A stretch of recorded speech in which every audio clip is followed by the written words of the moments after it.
Hello everyone, मैं रमन कुमार रंजन स्वागत करता हूँ आप सभी का अपने यूट्यूब चैनल पर। दोस्तों, आज की चर्चा का विषय है एसपी ऑर्डर नंबर 2 के बारे में। आज हम लोग चर्चा करेंगे। और एसपी ऑर्डर नंबर 2 जो कि 2023 में रिलीज हुआ था, और उसकी जो डेट रिलीजिंग की वो है 21 फरवरी 2023। और इस एसपी ऑर्डर का जो सब्जेक्ट है उसको देख लेते हैं। इसका सब्जेक्ट है deployment of functionality in Pinnacle CBS for SSA Withdrawal Facility and amendment to procedure rule in POSP CBS Manual corrected up to 31 दिसंबर 2021। इसमें सिंपली आप लोगों को क्या ध्यान रखना है कि जो आपका एसपी ऑर्डर नंबर 2 है, जो कि 2023 में रिलीज हुआ था, इसके सब्जेक्ट के बारे में आप लोग ध्यान रखें। तो इसका सब्जेक्ट क्या है कि जो फिनेकल है हमारा सीबीएस, सीबीएस का मतलब होता है कोर बैंकिंग सॉल्यूशन। ये आपको पीए के एग्जाम में आपसे पूछा जाता है कि सीबीएस की फुल फॉर्म क्या है। सीबीएस की फुल फॉर्म है कोर बैंकिंग सॉल्यूशन। एसएसए की फुल फॉर्म क्या है, ये आपके किसी भी एग्जाम में पूछा जा सकता है। इसकी फुल फॉर्म है सुकन्या समृद्धि अकाउंट। सुकन्या समृद्धि अकाउंट, ये इसकी फुल फॉर्म है। तो नेक्स्ट अपने को क्या ध्यान रखना है कि इसका जो सब्जेक्ट है एसबी ऑर्डर नंबर 2 का, वो ये है कि जो फिनेकल में जो एसएससी के जो विड्रॉल होंगे वो कैसे होंगे, इसके बारे में इसमें बताया हुआ है कि किस तरीके से विड्रॉल होगा, यानी कि पूरी प्रोसेस इसमें बताई गई है। तो सिंपली सबसे पहले हम लोग क्या करेंगे कि जो थोड़ा सा जो बेसिक इंफॉर्मेशन है उसको अपन लोग कवर करते हैं, फिर उसके बाद में जो इस एसबी ऑर्डर नंबर में है उसके बारे में चर्चा करेंगे। तो सबसे पहले आप लोग एक बात का ध्यान रखें कि जो सुकन्या समृद्धि अकाउंट है, इनमें मिनिमम 250 रुपए से हम लोग इस अकाउंट को खोल सकते हैं। और 250 रुपए कम से कम एक वित्तीय वर्ष में जमा करने होते हैं। अधिकतम 1.5 लाख तक जमा कर सकते हैं। और इसके अलावा एक बात और ध्यान रखनी है कि अगर कोई एक वित्तीय वर्ष में मिनिमम 250 रुपए नहीं जमा करता है तो उस पर 50 रुपए की डिफॉल्ट फीस यानी कि लेट फीस लगती है। सुकन्या समृद्धि के जो अकाउंट्स हैं वो 0 से लेकर के 10 साल तक की जो लड़की है, यानी कि जो छोटी बच्चियां हैं, गर्ल चाइल्ड है, उनके ही खुलते हैं। और ये माइनर थ्रू मदर या फादर खुलते हैं, यानी कि पेरेंट्स के थ्रू ये अकाउंट खुलता है, या तो मदर के थ्रू खुलेगा या फादर के थ्रू खुलता है। तो ये बेसिक सी जो इन्फॉर्मेशन आप लोग ध्यान रखेंगे, यहाँ से भी प्रश्न आप लोगों से पूछे गए हैं।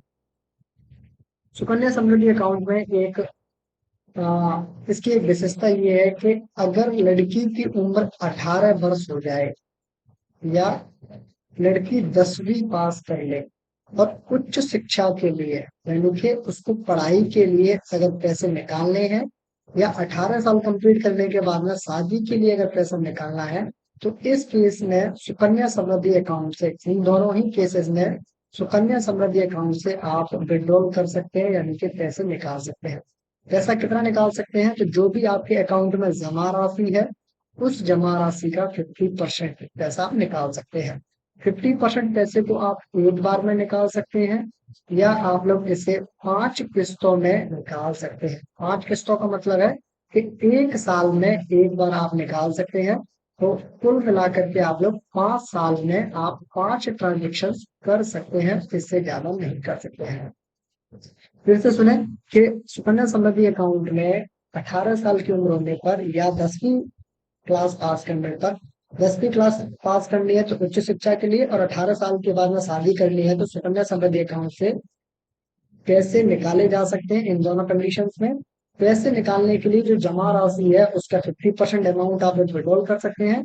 इस विड्रॉल को 50% जमा तो आप या तो एक बार में निकाल सकते हैं या 5 किस्तों में निकाल सकते हैं। 5 किस्तों में अगर निकालेंगे तो आप एक साल में एक बार ही निकाल सकते हैं। इस तरीके से आप लोग टोटल 5 साल में इस पैसे को निकाल सकते हैं। तो ये तो है आपकी बेसिक सी रूलिंग। अभी इस एसबी ऑर्डर में क्या है, इस एसबी ऑर्डर में भी यही सारी चीजें बताई गई हैं, और ये सारी चीजें आप लोगों ने जब आप सुकन्या समृद्धि अकाउंट के बारे में पढ़ते हैं तो वहां पर भी आप लोगों को ये सारी चीजें देखने को मिलती है। तो ये सारी चीजें कहाँ पर लिखी हुई है, तो ये आप लोगों को मिलेंगी कि जो रूल 8 है सुकन्या समृद्धि अकाउंट से संबंधित, तो जो रूल 8 है उसमें दिया हुआ है। Rule 8 of Sukanya Samriddhi scheme 2019 में ये सारी चीजें दी हुई है। 50% अमाउंट तक आप विड्रॉल कर सकते हैं। और इस विड्रॉल में से आप लोग यहाँ पर दिया हुआ होगा 18 की उम्र हो या 10वीं पास, जो भी पहले किया हुआ है, इन दोनों में से किसी एक रीजन की वजह से आप पैसा निकाल सकते हैं। एक बात का और विशेष ध्यान रखें आप लोग कि अगर आप लोग उच्च शिक्षा के लिए 10th के बाद में हायर एजुकेशन के लिए अगर आप लोग पैसा निकालते हैं तो आप लोगों को उतने ही पैसे मिलेंगे जितनी आपकी फीस है। और फीस का पता कैसे कंफर्म होगा कि आप लोगों को फीस की स्लिप देनी होगी पोस्ट ऑफिस में ला करके। इस फीस की स्लिप में जितना अमाउंट होगा उतना अमाउंट ही मिलेगा, लेकिन 50% जो जमा है उससे ज्यादा ये अमाउंट नहीं होना चाहिए। इस बात का भी साथ के साथ आप लोग ध्यान रखेंगे। और साथ के साथ इस बात का भी ध्यान रखें, यहाँ पर एकदम स्पष्ट दिया हुआ है कि आप पैसा एक बार में भी निकाल सकते हैं। पैसा आप एक बार में निकाल सकते हैं या अधिकतम 5 साल में निकाल सकते हैं। 5 साल में निकालना है तो एक साल में एक बार निकाल सकते हैं, नॉट एक्सीडिंग 1 पर ईयर, यानी कि एक ट्रांजेक्शन आप एक साल में कर सकते हैं अधिकतम। इस बात का भी ध्यान रखेंगे। फीस स्लिप का दिया हुआ है कि फीस की स्लिप जितने की होगी उतना ही अमाउंट आप लोग निकालेंगे अगर उच्च शिक्षा के लिए पैसा आपको निकालना है। तो अभी तक करते क्या थे कि ये जो सारा प्रोसीजर है, अगर किसी को विड्रॉ लेना था सुकन्या समृद्धि अकाउंट में से, तो इसके लिए ऑफलाइन यानी कि मैनुअली एक टिकट रेज करते थे सेप्ट के लिए। सेप्ट की फुल फॉर्म आपसे पीएएसए के एग्जाम में पूछी जाती है, centre excellence for postal technology, इस तरीके से शायद इसकी फुल फॉर्म है। आप लोग इसका ध्यान रखेंगे। और इसके बाद में आप लोगों को क्या करना है कि मैनुअली एक टिकट रेज की जाती थी सेप्ट के लिए, और सेप्ट से मैनुअली टिकट रेज करने के बाद में आप लोग वो विड्रॉल जो भी अकाउंट है वहां से आप लोग विड्रॉल कर पाते थे। लेकिन अभी क्या कर दिया गया है, अभी इसको एकदम सिस्टमेटिक बना दिया गया है। सिस्टमेटिक कैसे बना दिया गया है कि अगर आपको 20,000 रुपए तक लेना है, यानी कि एक अकाउंट इस तरीके से समझे कि एक अकाउंट है, इसमें से आप लोगों को 20,000 रुपए तक पैसा निकालना है तो आप लोग इसे कैश ले सकते हैं। 20,000 से ज्यादा अगर आप लोगों को विड्रॉल करना है तो ये आप चेक से लेंगे। ये अमाउंट किसको मिलेगा, ये लड़की को मिलेगा या फिर जो पेरेंट्स हैं यानी कि मदर या फादर जो भी उनको मिलेगा। अगर लड़की की उम्र 18 वर्ष से ज्यादा है तो यानी कि वो 18 ईयर्स प्लस है, तो इसका मतलब वो माइनर नहीं है, अब वो बड़ी हो गई है, तो उस केस में आप लोग ध्यान रखें कि उस केस में लड़की भी पैसे निकालेंगे। अगर 18 वर्ष से कम है, 10th पास कर ली है, तो उस केस में पेरेंट्स यानी कि जो अकाउंट फादर के थ्रू खुला तो फादर, मदर के थ्रू खुला है तो मदर पैसे निकालेंगी। इस बात का भी आप लोग ध्यान रखेंगे। नेक्स्ट आप लोगों को, जो लोग पोस्ट ऑफिस में है उनको कैसे काम करना है कि फिनेकल में एक मेनू है जिसका नाम है CPWTM।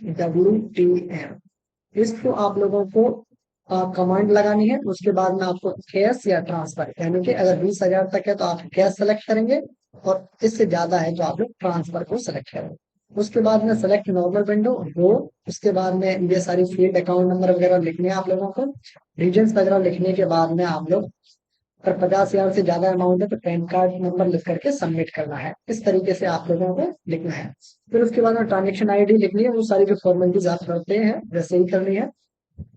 ये तो यूजर में है। सुपरवाइजर इसको कैसे करेगा, सुपरवाइजर इसको सेम कमांड में CPWTM से ही इसको वेरीफाई करेगा।